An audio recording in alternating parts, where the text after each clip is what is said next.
So guys, tayo ay nakabihis dahil basa tayo ng ulan. So bago ang damit natin. Okay? So yan na ang mga yan ang aming team. Yan ang team namin. The skilled team namin ha. Ako daw yung coach dahil naka-white ako.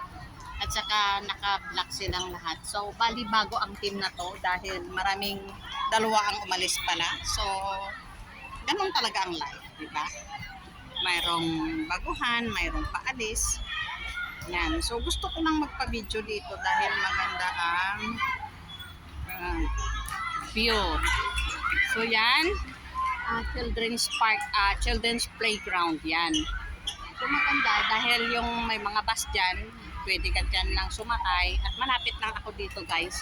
Yun lang ang aking place doon sa dulo. Yan. Diyan ako banda. So, lalakarin ko lang yan. Kanina naglakad din ako. So, gusto ko na dito maglaro si pamangkin para at least hindi ako mahirapan ba.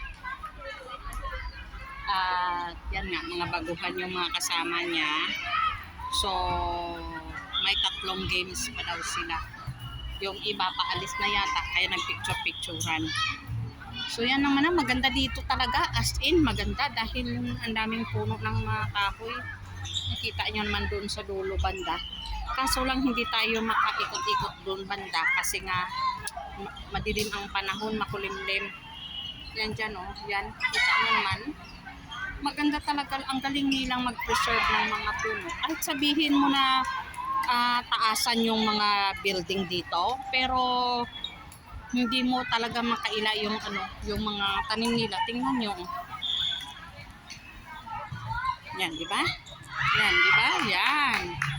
Yan, gusto ko yung bundok na yan eh. Yan. So, ang dami pa rin ang naglalaro for now yan. Hindi ko alam kung sino magkalaban. So, hanggang dito na muna. At gusto ko yung puno. Yan, gusto ko yung puno. Ang laki ng puno.